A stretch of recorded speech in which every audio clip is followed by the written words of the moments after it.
Avantika music में आपका स्वागत है। अवंतिका म्यूजिक को सब्सक्राइब करने के लिए सब्सक्राइब के लाल बटन को दबाएं और नए नए गाने पहले सुनने के लिए घंटी को दबाएं।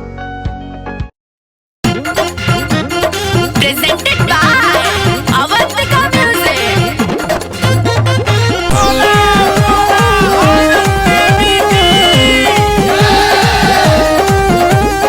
म्यूजिक by जय गुरु देवा।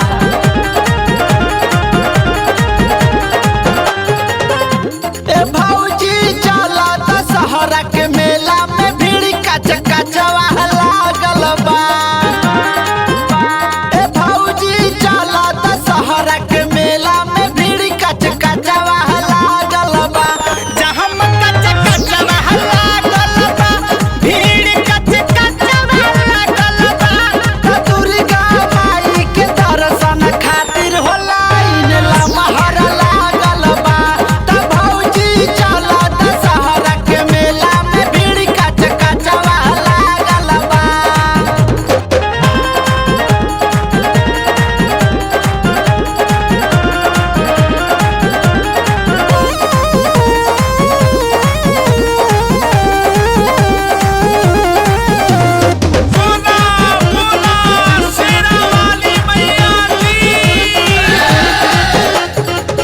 नारियल चुनरी तू ले लिहा भौजी, माई मनौती पूरा कर दी है भौजी।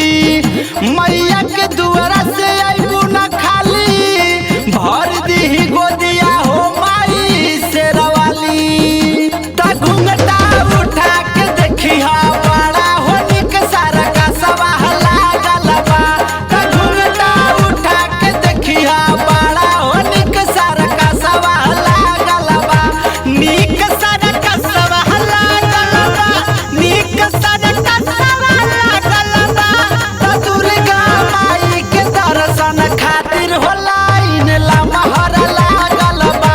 त भौजी चला दशहरा के मेला में भीड़ कच कचवा लागल बा। Presented by Avantika music.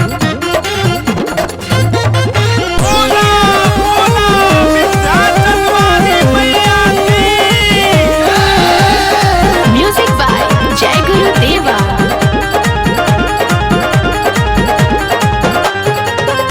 दीप चंदा के